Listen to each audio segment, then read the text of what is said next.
asalaamaaleykum mbokku téléspectateur Walfadjri ni ñu koy defee altine bu nekk seen émission autotransport nag nga xam ne saa su nekk day wax lépp lu aajo ci dem dikk bi muy géej bi jaww ji wala suuf si tey nag ñu am qualité fas yéene waxtaanee nag xam nga bu 1er mai saa su nekk di mooy bés bi nga xam ne dañuy sargal fépp ci àddina bi liggéeykat yi dañoo baaxoon di dem seeti travailleurs yi waxtaan ak ñoom si ñi yëngatu si wàllu dem dikk bi lan mooy seen jafe-jafe pour que autorités yi xëy na ñu mën leen dëgg indi si ay saafara ci kaw loolu nag tey nag ñu ngi fii nag si centrale syndicale bu ñu ne UDTS Union démocratique des travailleurs du Sénégal bi nga xam ne feu Alioune Sow moo ko jiite koo xam ne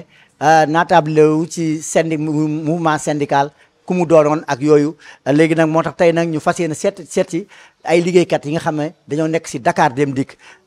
Dem Dikk nag ku ko wax nag li ñuy seet si mooy liggéeykat yu affilié si syndicat unique démocratique des travailleurs de Dakar Dem Dikk syndicat boobu nag boktu si UDTS tey ñoom lañ fas yéene waxtaane ak seen secrétaire général ci 1er mai boobu ñan seen attente ñoom lan la loolu lañ fas yéene tey seet si ñu ngi fii ci UDTS xanaa nag ci kanam tuuti nag ni ñu may nag ñëw nag jàkkaarloo kii di liggéeykat yi rawatina seen secrétaire général Madiaw Xor Mbengue. Madiaw dafa mel ni yow koor gi daf la terrassé de. non man koor gi moom jàpp ma donc ñi ngi sant yàlla d'abord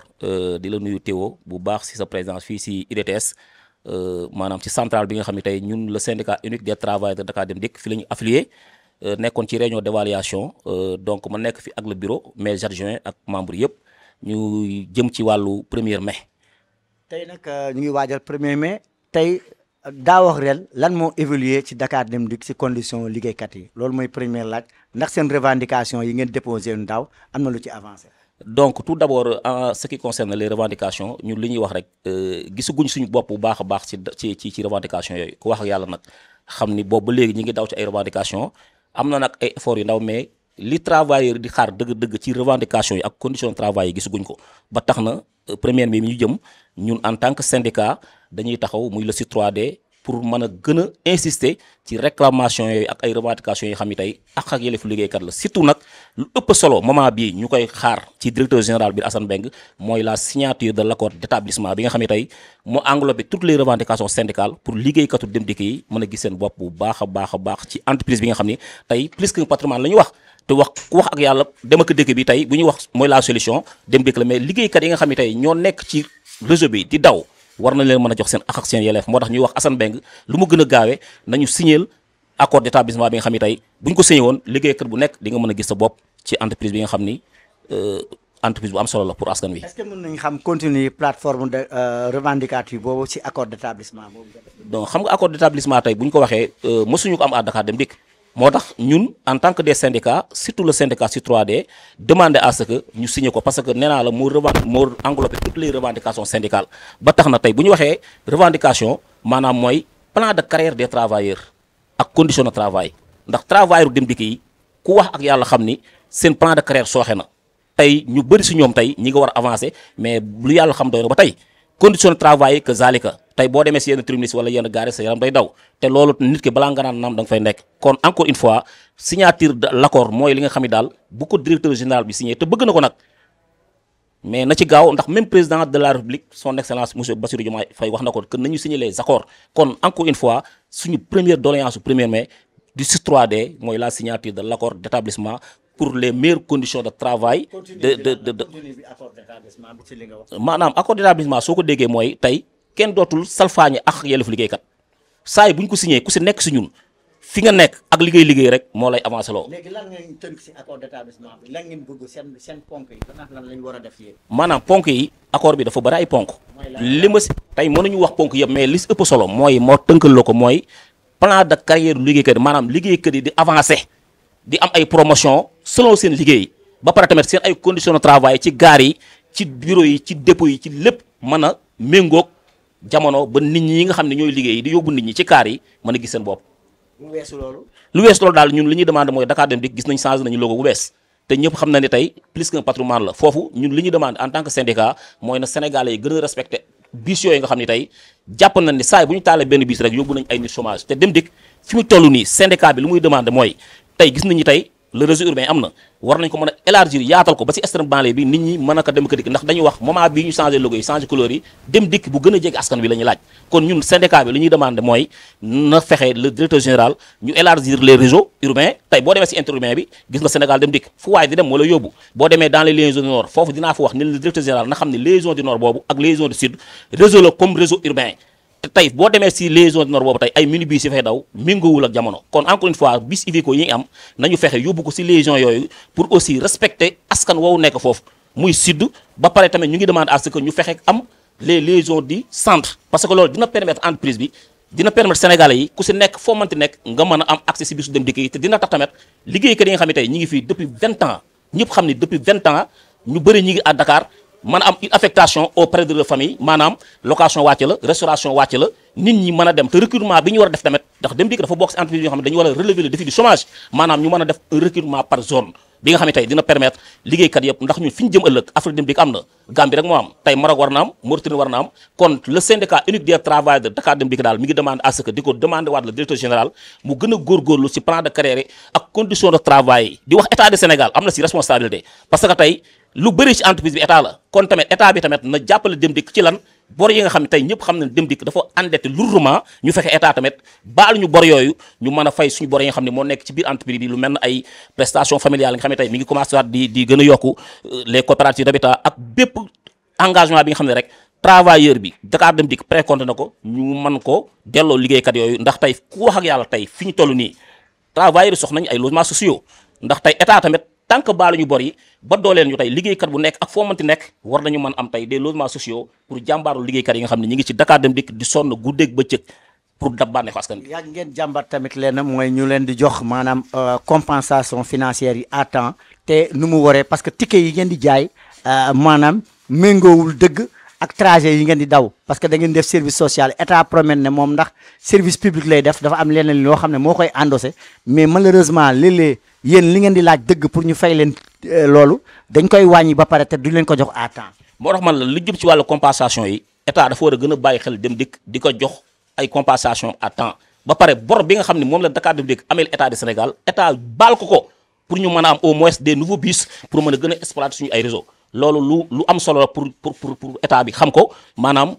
Dakar dem dikk dafa endetté te il faut ñu dooleel ñu pour ñëpp di mën a gis seen bopp ci dem dikk ndax boo xoolee depuis 1994 ticket yi kenn yokkoo 200 francs nga jóge te ngay ñëw Dakar ainsi de suite kon jàpp naa ne tey dem dikk dawul si bénéfice kon il faut que état teg ñu loxo pour askan bi mën a gis seen bopp bu askan wi gis seen bopp nag liggéeykat yi nga xam ne tamit ñoom ñooy xëy suba ngoon ak guddeeg bëccëg mën a gën a gis seen bopp tamit ci wàllu kër gi nga xam ne tey ku wax ak yàlla travailleur ñu leen di masuwaat bu baax ndax sonn nañu te jot na ñu jàppale leen ci seen ay plan de carrière ak seen ay conditions de travail ndax ay jàmbaar lañu. weesu loolu xam nañ ne tamit benn service public tey ngeen di def mais tey am na benn avènement bu bees mooy BRT te si BRT boobu projet boobu am nañ lu ñu leen waxoon ay ligne de rabattement pour ngeen mën a vraiment déficit recette bi ngeen doon am ngeen mun ko compenser foofu lu weesu loolu toujours si par rapport ak amélioration seen condition de travail hygiène yi si wàllu aérogare yi ak gis nañ ne aérogare yu bëri wan ak sax yu baax pour nga gis ko problème la te yéen aussi seen clients yi bu ñu ñëwee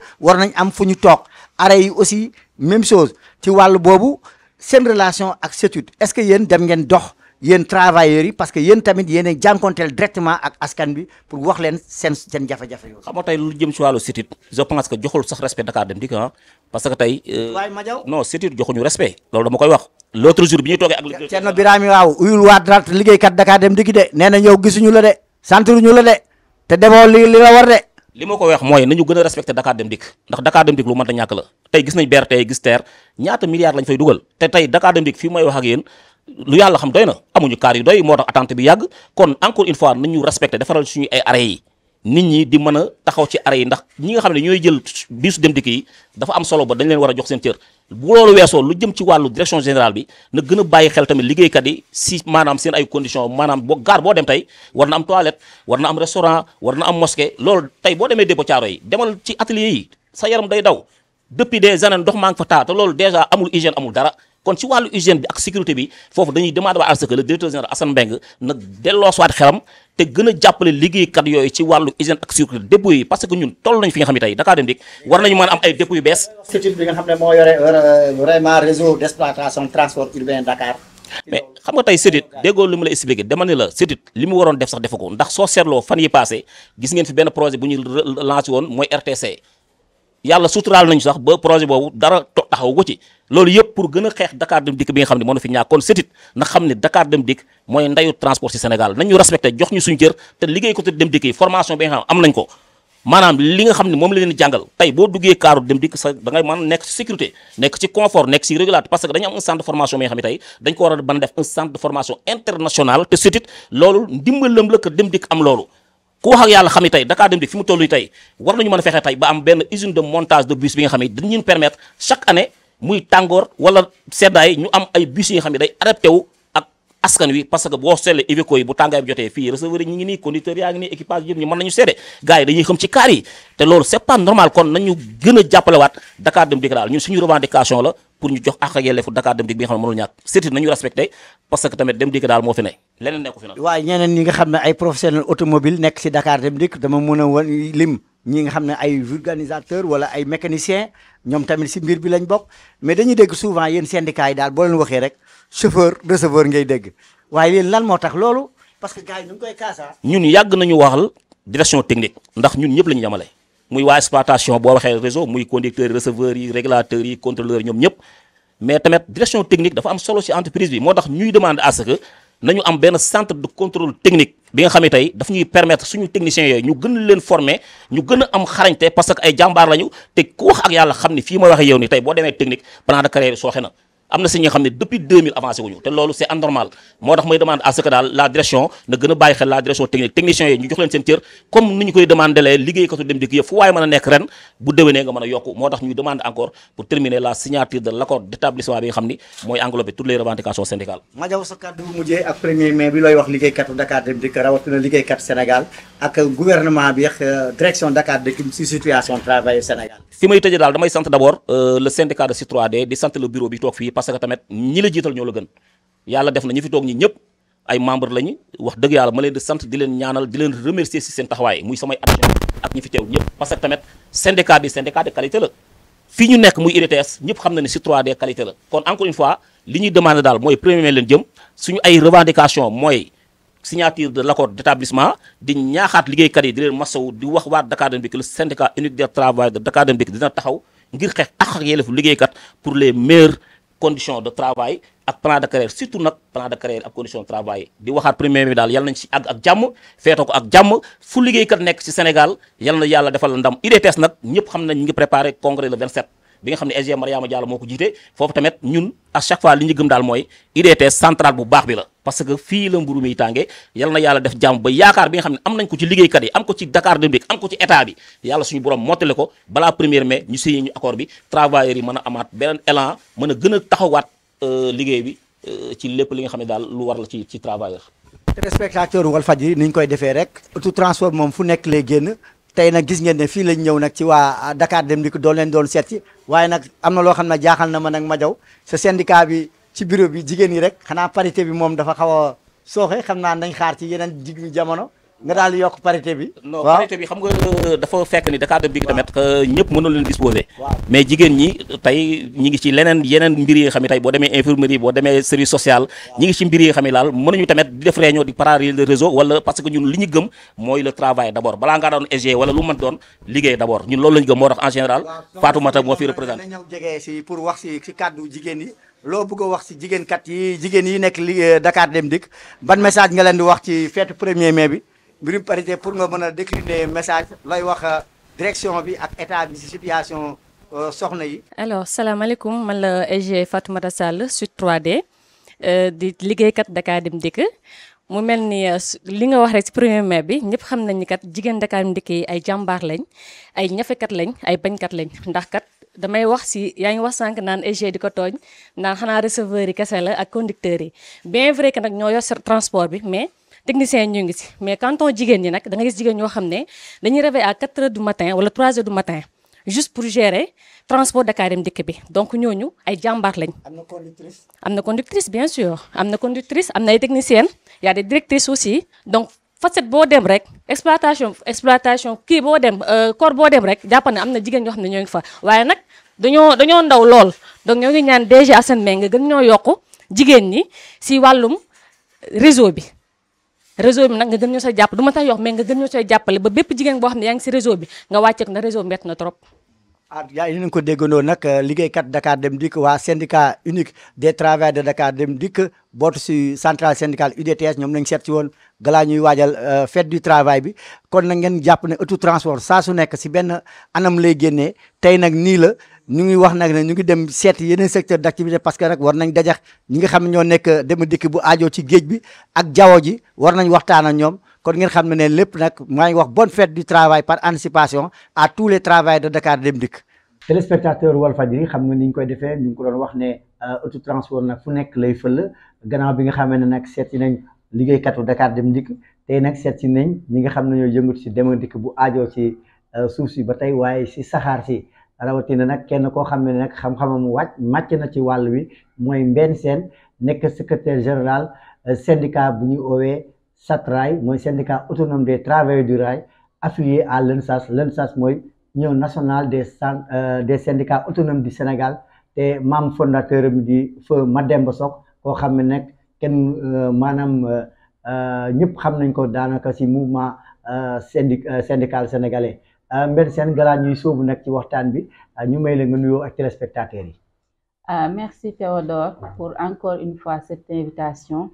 yi témoigner yow fi nga teg transport ak bëgg-bëgg ak yéeg-yéeg bi nga am ci chemin de fer. Alors donc ñu lay remercier pour cette invitation.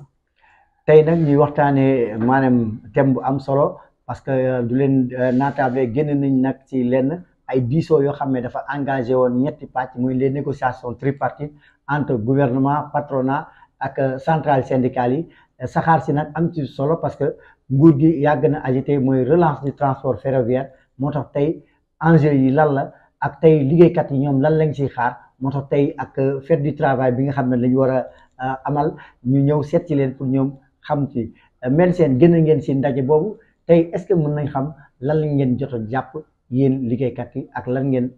fas yéene maanaam taxawee ci mbir bi. waaw Théodore may ma d'abord ma wax ci ndaje boobu noonu gouvernement bi moo ko sàkku donc gouvernement bi ñoom ñoo woote bëgg lu ñuy wax jàmm ci réew mi. loolu la ñuy wax pacte national de stabilité sociale donc loolu bi ñu ko doon def gouvernement bi dafa teewoon organisation patronale yi dafa teewoon ak organisation syndicale yi nekk Sénégal yëpp dañoo teewoon pour ñu waxtaan si xool nu ñuy demee ba juboo négocier ba tomber d'accord ce qui fait que suñu tomber d'accord ci benn diir mën na nekk 2 ans mën na nekk 3 ans mën na nekk 4 ans mën na nekk sax 5 ans si benn diir bu ñu tombee d'accord loolu day indi jàmm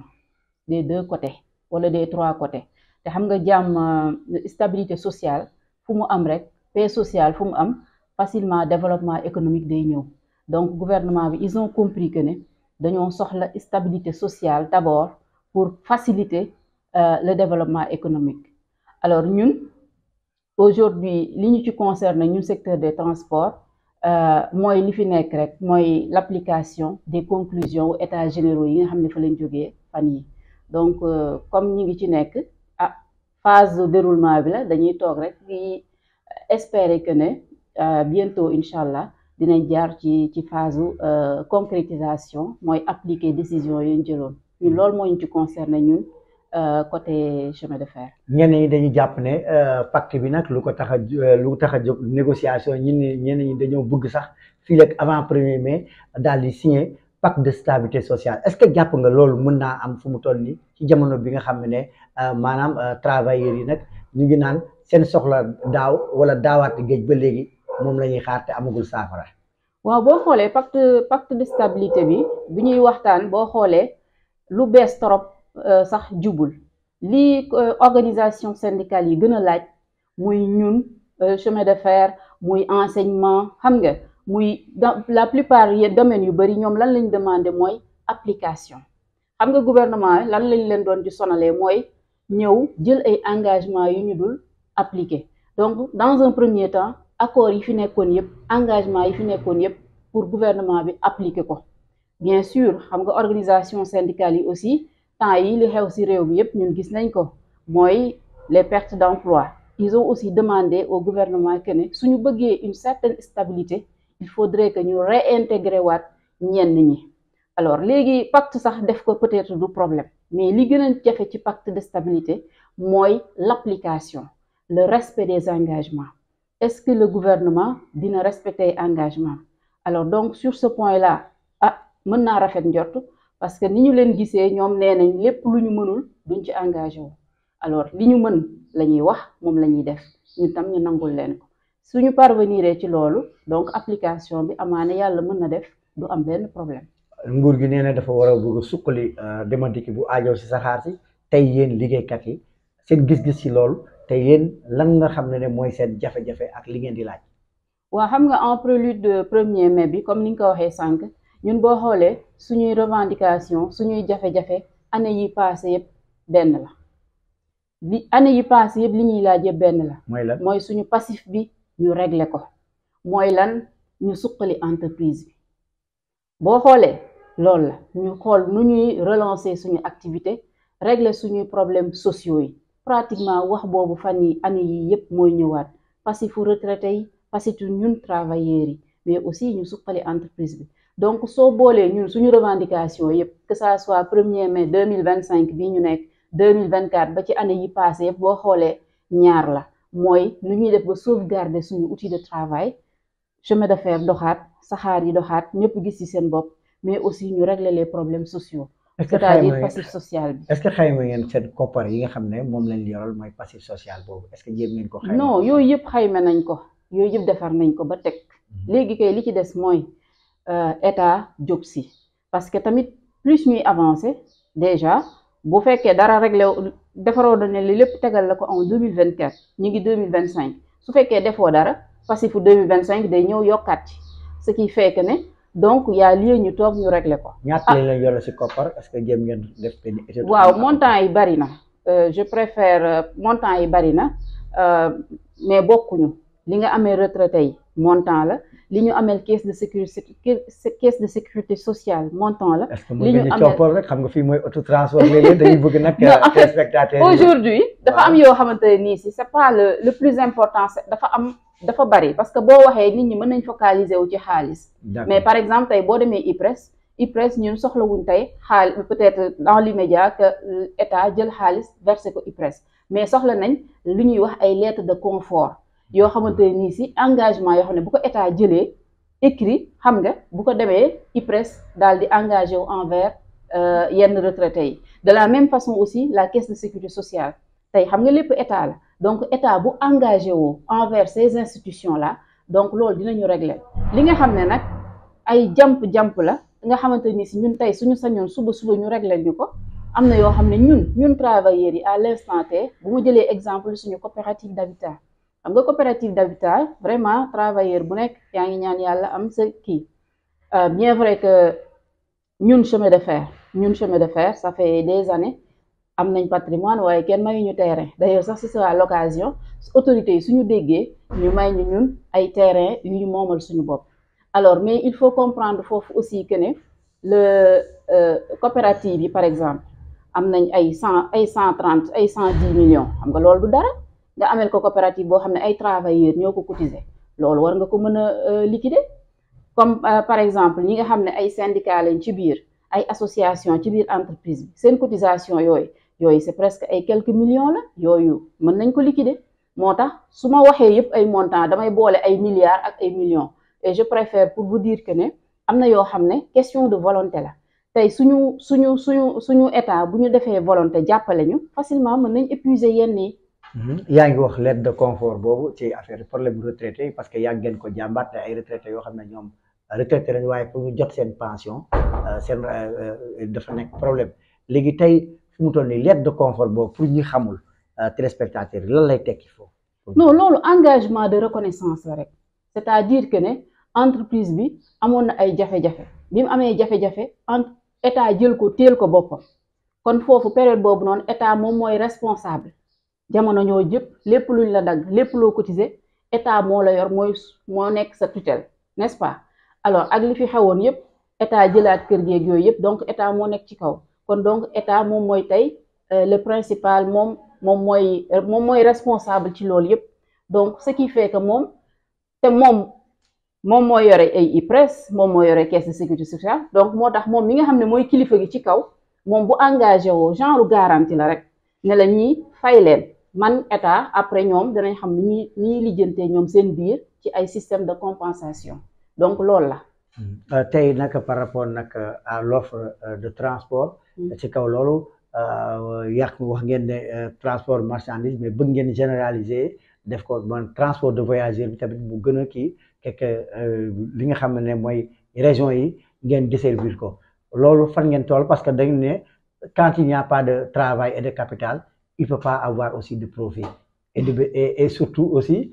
un bien-être pour les travailleurs loolu fan ngeen ci toll ci waxtaan yooyu est-ce que abordé ngeen ko. waaw xam nga loolu mooy question yi ñu évacué woon temps yi passé ci états généraux yi te boobu ba tey toogaataguñu ak suñu ministre pour application bi mooy li ma leen njëkkoon wax donc il va falloir d'ailleurs sax ci rencontre yi ñu def nii actuellement ak ay gouvernement kii bi pour pacte social bi ñun tam loolu lañ tegaat sur la table léegi nag dañuy ñaan yàlla dañuy xaar peut-être les jours à venir suñu ministre de tutelle que l'on salue au passage mu woowaat ñu pour ñu toog nag xool naka la ñuy càmbaree léegi nag faisabilité lépp li nga xam ne waxtaanoon nañ ko ci états généraux ndax états généraux yi bàyyiwuloon dara reprise du trafic bi gestion patrimoine bi ba si passif bi donc dafa defoon diagnostic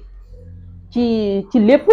moo tax léegi foofu rek lañ mën a xaar pour régler yenn problème yi mais loolu moom suñu mbébét la suñu souhait la pour que lépp reprendre incha allah. ku wax transport wax machine tamit ci wàllu saxaar si machine yi train yi affaire yooyu ñu ngi koy yàgg wax wagon yi ak yooyu te yéen yàgg ngeen jàmbaat matériel affaire boobu fan la toll parce que da ngay dajak ay cheminots ñu ne nit ñi def TER bi ba moderniser ko dëgg-dëgg bu amee volonté dëgg nguur gi war nañ ko mën a def ci yeneen pàcc. waaw loolu moom dëgg la vraiment dañuy saluer l'engagement de l'État parce que états généraux yi bi ñu ko wootee dañoo wone foofu une certaine volonté moderniser une certaine volonté de refaire de restructurer waate transport bi yëpp alors donc côté état ñun am nañ yaakaar parce que ñoom ñoo njëkk a woon volonté ñëw nañu ñun sax dañ leen di defaral raay yu bees voilà dañu leen defar raay yu bees dañuy defaraat système moderniser ko tout ça donc côté état moom wax dëgg fa yàlla amuma ci benn problème. xëy na peut-être wàllu écartement yi nag est-ce que réglé nañ ko parce que yaa ngeen wax ne écartement métrique standard ak yooyu. non loolu c'est un débat entre les acteurs. Ça c'est pas un problème c'est juste un débat entre les acteurs moo tax tey jii nii ñun tant que toogaataguñu ñun ñi demoon ci états généraux yi tant que toogaataguñu ak suñu kilifa duñu mën a statuer ci yenn yi dañoo jëloon ay engagement standard donc métrique mu ngi fi loolu yëpp dañ ciy waxtaan léegi nag bu ñu toogaatee ñu waxtaan comme gouvernement moom nee na fi mu toll du wax kenn lu mu mënul def waaw gouvernement bi nee na moom fu mu toll wax nañu situation dëkk bi du wax kenn lu mënul def du promettre kenn lu mu amul léegi bu ñu toogaatee en fonction de lépp loo xamante ni si waxtaane woon nañ ko parce que loolu yëpp dañ ko waxtaane woon mu nekkoon ay consensus ñun ñu d'accord si bu ñu toogaatee mu wax ñu lu ci mën a nekk ak lu ci mënul nekk alors li mën a nekk ñu def li mënul nekk ñu jàppandiku si li ñu am loolu rek la. waxoon ngeen tamit mbirum nag centre de formation parce que tamit jàmm pour nga méngoo ak liggéey tey ak avènement mondialisation war ngeen mën a maanaam tout le temps di formé wu affaire boobu fan la toll parce que wax ngeen ne woon war ngeen war a mën a am benn centre de formation boo xam ne lu jëlu transport ferroviaire rek ñu ko fiy jàngale est-ce que affaire boobu taxaw. loolu moom merci sax bi nga ma ko rappelé ma waxaat ko amaana xëy na yàlla dina def mu topp si nopp suñu autorité ndax ñun chemin de fer je le dis fu ma dem ñun dañoo am ay métiers yoo xam ne wax dëgg fa yàlla doo ko dégg fenn doo ko gis fenn c'est des métiers spécifiques te métiers yooyu dañ leen war a dooleel conserver leen gën leen performer te loolu mënoo ko def lenn lu dul nga mettre un grand centre de formation des métiers ferroviaires boo xamante ne nii si dina permettre à d'autres jeunes ñu ñëw ñu former leen sur des métiers purement ferroviaires parce que tam am na métiers yoo xam ne boo deful nak dañuy disparaître. yan métier par exemple pour ñu alors boo demee au niveau de xam nga ñun à l'époque chemin de fer pièces métalliques yu bëri ñun ñoo ko fi doon defar dañoo amoon fonderie yu mag dégg nga alors yooyu noonu presque day disparaître tey jii nii am na ay métiers ay bogistes ni ñuy defaree ay roues n'est-ce pas am na métier au niveau de boo demee ci locomotive yi am na ay métiers yoo xamante ne nii si je le dis souvent benn locomotive benn bopp saxaar nga ñëw fekk fa 5 spécialités yu bokkul loolu xam nga amul fenn alors donc yooyu il faudrait que ñu conserver ko ba pare gën leen a rendre plus performant ba que ubbeeku waale comme ça yeneen jeunes n'est-ce pas ñëw embrasser métier bi loolu moom centre de formation kese moo ñu ko mën a defal et vraiment ñi ngi ñaan nguur gi comme niñ ko defalee récemment rek waa aérien ñu defal ñu ko ñun au niveau du chemin de fer. concernant aussi pour le développement des femmes yéen jigéen ñi ñàkk ngeen wax tamit maanaam ñu am ngeen am ay crèche ci yenn bopp parce que tamit liggéey bi dafa xaw a métti te léeg-léeg parfois employé bi mën na bañ a comprendre te responsable te jigéen ci kër gi affaire boobu nag fan la toll ci waxtaan yi. ah loolu moom wax dëgg fa yàlla je pense que da ngay bëgg a wax la convention 183. waaw alors donc mën naa ne convention boobu noonu vraiment c'est une convention boo xam ne dañuy rafetlu lu ko Sénégal ratifié n'est-ce pas ba def ci ay jéego parce que convention boobu au-delà de li nga wax sax crèche convention boobu dafay protéger la femme travailleuse mais dafay protéger aussi la maternité de la femme travailleuse ce qui fait que léegi la maternité dafa nekk loo xamante ni si ça va avec la femme donc benn employeur waratul mën jëlee sukkandiku ci dafa nekk en état wala dafa nar a am congé de maternité genre yooyu elle pourra pas travailler pour dàq la si wala sonal la si donc kooku dafa jàppale femmes yi surtout daal di defaraat seen cadre juridique de travail. léegi tey situation bi ak dëkk bi nu mu méttee ak yooyu yéen est-ce que jàpp ngeen ne li ngeen di revendiquer nii yëpp maanaam ndax mën naa am parce que tamit gars yi nañ dëkk bi am na tension trésorerie. li ñuy revendiquer lan la ñun li ñuy revendiquer c'est quelque chose de normal de légitime loo xam ne yaa ko moom yow dañ koo dagg sa salaire donc loolu yow yaa ko moom nekkul looy ñaan nekkul looy commandé déedéet loolu yow yaa ko moom moo tax ma ne la gis nga état volonté politique am dëgg bu ñëwee bu taxawee lépp lay régler am na yoo xamante ne nii si mën na ko régler d'une autre façon dégg nga am na yoo xamante ne nii si mën na jël des gages ne fii ak par exemple 3 ans 2 ans dinaa ko régler donc situation trésorerie dëkk bi peut-être fi ñuy xalaatee c'est sur les investissements là on peut s'inquiéter est-ce que l'État est aujourd'hui prêt à faire les investissements qu'il faut bon mais on verra ce que ça va donner inchallah. dañ doon ajouter aussi une mutualisation quand même du travail dans le secteur ferroviaire dans le mode ferroviaire est-ce que affaire boobu fu mu toll nii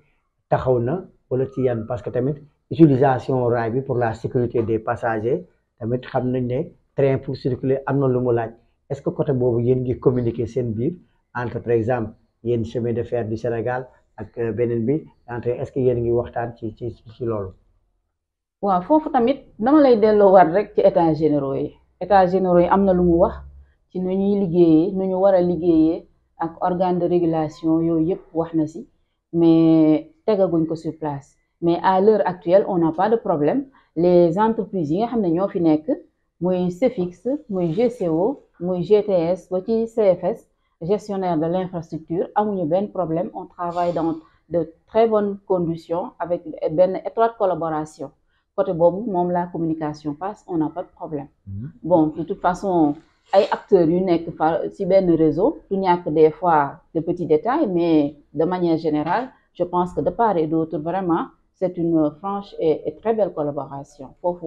awma dara lu ma siy xalaat. mais xanaa kon états généraux yi amul feuille de route boo leen dressé pour mën a di def rencontre périodique pour faire le suivi de ce qui a été retenu. waaw xam nga le fait que entre temps ñu changé aussi ministre da cee joué lu bëri. waaw xam nga da cee joué lu bëri El Malick est parti au niveau de l'Assemblée. alors donc xam nga monsieur Yankoba bu ñëwee tamit day jël son temps le temps de mu approprier wu documents yi xoolaat ak yooyu yëpp donc je pense que man loolu rek la mais effectivement loolu yëpp waxtaane nañ ko que dañuy mettre même sur place benn comité de suivi boo xam ne régulièrement dañuy bëgg di réunir pour évaluer li ñu waxoon fan la toll qu'est-ce qu'il y a à rectifier qu'est-ce qu'il y a à ajouter de telle sorte que acteurs yëpp dañuy bëgg di communiquer à chaque instant loolu moom c'était déjà acté xam naa incha allah dinañ ko mettre sur place. ku wax chemin de fer wax emploi direct ak indirect dëkk yi nga xam ne dañ ko doon dund vraiment ci kaw loolu yéen liggéeykat yi seen lan ngeen di wax direction bi yi nga xam ne fi ngeen di yëngatu wala autorités yi pour maanaam suqali chemin de fer ci yenn gox yi nga xam ne fu mu toll nii boobu ba léegi ñoom dañuy dégg rek ne dañuy suqali saxaar si waaye ba léegi affaire bi antuwul. waaw c'est vrai nag les gens sont très très nostalgiques chaque jour ndeysaan dañuy relancer fu ngeen toll chaque jour loolu moom c'est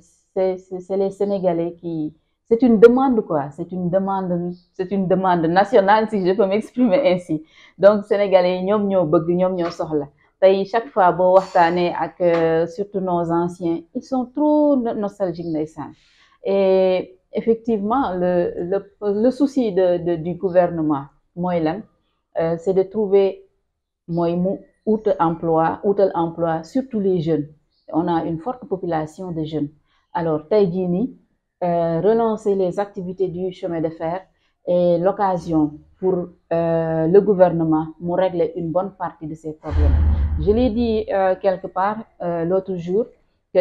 si le TER aujourd'hui entre Dakar Rufisque presque mu ngi employé 1000 travailleurs imaginez leen ñun ce qu'on peut faire sur Dakar Bamako Dakar Kidira n'est-ce pas et autres donc c'est beaucoup d'emplois directs et indirects en même temps waxuma la sax emploi yi nga xamante ne nii si loolu mën na ko indi n'est-ce pas mais aussi écosystème bi yëpp dafa am des petites et moyennes entreprises yoo xamante ne nii si dañ ciy dundaale gaar yi ngay jaar y a les sociétés de transit n'est-ce pas y a pas mal de sociétés parallèles yoo xamante ne nii si tey ñoom tam dañ ciy dund alors donc côté emploi franchement ne serait-ce que pour ça war na tax gouvernement bi def ko priorité bépp investissement bu mu amoon sax ñenn ñi mu ne leen xaar leen kaay leen ma dem ci waa chemin de fer parce que vraiment ce serait bénéfique pour tout le monde. kon lu yeexal affaire dañ ne woon Dakar Tamba bi day war a gaaw wax nañ ko fi ay temps agité lan moo ko yeexal est-ce que dafa am problème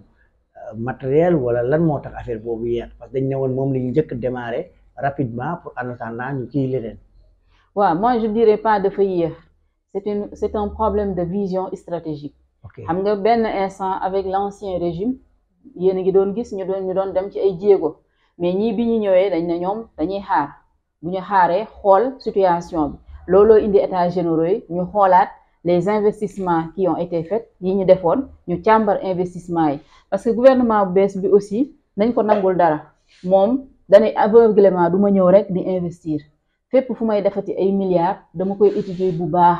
xool lan la may apporter lan laa ciy am wala ñam koy defal lan lañ ciy am donc moo tax ñun tey jii nii on comprend bien le fait que effectivement affaire yi démarrégul donc ils sont en train de voir comme am na lu ñu waxante woon états généraux yi on espère ñu toogaat ñu wax ñi ñoom lan mooy seen nouvelle stratégie donc loolu kese la mais moi je dirais pas du ma waxi lenteur non mais que ne dañoo bëgg rek fu ñuy dem mu nekk lu leer ñu xam ne fii bu ñu fa demee bu ñu avancé on ne risque pas di ñu daloon année yi passé yëpp ñu ngi naan mu ngi doon jógaatul cette fois-ci rek bu ñu jógee rek que ça soit la bonne. D'accord côté travailleur ba léegi xam naa ne yéen accord d'établissement yi yooyu ngeen di fonctionner est-ce que waxtaan leen ci mbiru harmoniser pour dem vers une convention boo xam ne dina régir yéen seen secteur pour ngeen mën a vraiment ñëpp xam ne fii lañ war a toll ci payoor parce que ñenn ñi léeg-léeg dañuy ne ñi nekk ci terre bi de ñoom yooxuñu parce que ils sont super bien payés que les autres léegi loolu lan nga ci wax. Non, en fait, moi je pense que nous, à notre niveau, le problème des traitements salariaux dafa xaw a méngoo ak la situation de notre entreprise. D'accord. kay moo waxal la nag ñun cheminots yi on est des très résilients. C'est une situation difficile boo xam ne année yi yëpp ñu ngi koy dund qui malheureusement a affecté notre avancement. Voilà loolu da ci liggéey lu baree tey di nga gis parce que dans les normes agent fu mu nekk dafa war di échelonner 2 ans yu nekk mu war a échelonner voilà donc ñun presque fii il y a des gens qui sont restés plus de 10 ans alors te ñu ngi koy muñ nag ñu ngi koy muñ parce que dañoo xam ne c'est la situation de l'entreprise moo tax ñu am yaakaar que ne suñu relancer waatee suñuy activité état bu jëlaatee defaatee des investissements lépp dina jaaraat yoon mais sur ce plan-là problème bi moom wax dëgg fa yàlla metti na mais ñu ngi koy muñ pendant des années ñun nag dañoo résilient. Comme ni ko waxee kon daal maanaam bien que Covid bi déggoon naa seen gars yi yooxu parce que Covid bi moom boo tasee woon nag cheminot mën la sa waay yëf yi doy na waar xamuñu fu ñu jëm léegi nag tey ngeen ne daal boobu ba léegi yéen a ngi garder ci patience kon am ngeen yaakaar ne ak nguur gi di ngeen am saafara ci li ngeen di jàmbat. Bien sûr dinañ am yaakaar on est obligé ñun on est obligé ñu dundee yaakaar parce que ñoom wax nañ ñu ne ñu si suñuy wax nañ ñu tey voilà balaa mu ko fàtte ñaata secteur lañ fi defal états généraux bariwul de. Alors donc ñoom biñ ne cëpp états généraux rek loolu ne ñii kat secteur des transports wallaay jox nañ ko cër alors donc yooyu ay jéego yu état bi teg la yoo xam ne ñu ngi toog ñun ñuy dundee yaakaar parce que tamit nos gouvernants wax nañ ko et ils ont compris l'impact l'importance su chemin de fer ci développement dëkk bi ils l'ont compris de xam nañ ko bu baax donc moo tax sur ce plan là man awma si benn kii xam naa ne incha allah dinañ ko defar pour le bien de tous les Sénégalais. waxtu bi daanaka xoj nañu suma caméraman bi réalisateur bi Abdou Top mu ma koy wax sa kàddu bu mu ñëwee bi way wax liggéeykat yi ci fête solennelle bi ak lan ngay wax autorités yi vraiment loo xam ne bu ñu ko defee chemin de fer daal di suqaliku liggéeykat yi gis seen bopp ñëpp gis seen bopp ak askan wi. Pour les travailleurs moom wax dëgg fa yàlla xanaa di leen wax ñu gën a jàpp rek gën a gëm rek xam ne peut-être li gën a metti weesu na que liy ñëw mooy dàq incha allah. Alors à l'endroit du gouvernement aussi lenn rek un mot investir sur le chemin de fer et encore une fois investir sur le chemin de fer. waxtu bi da kon ni ma ko waxee xoj nañu daanaka ci seen émission auto transport bi nga xam ne tey nag dañuy ngir nag màggal nag bés bi nga xam ne la ñuy jagleel liggéeykat yëpp ci àddina bi donc ñëwoon seeti ñi nga xam ne ñoo nekkoon ci Dem Dikk bu aajo suuf waa Dakar Dem Dikk lañu seeti woon jàll nag ci ñi nga xam ne ñoo nekk ci saxaar si doon ci waxtaan ak kii di Mbène Sène nekk secrétaire général syndicat autonome des travailleurs du rail te nag nekk bootoo nag ci centrale syndicale bu ñuy ne UNSAS ngeen jàpp na kon li ñu wax nag defar transport moo ñu tax a jóg ñu leen gërëm di leen sant yéen téléspectateurs Walfadjri la voix des sans voix di leen dox di daje ci altine bi ñuy ñëw seen beneen numéro auto transport di remercier au passage sama caméraman réalisateur bi Abdou Top ak yëpp travailleurs yëpp foo leen mënti nekk ñun rawatina ñu nekk ci saxaar si ak waa Dakar Dem Dikk di leen ne vraiment déwénati yàlla na yàlla def jàmm Sénégal yàlla def jàmm si liggéeykat ba ku nekk gis sa bopp am wér-gu-yaram ak suqali fi nga nekk ñu gërëm di leen sant wasalaam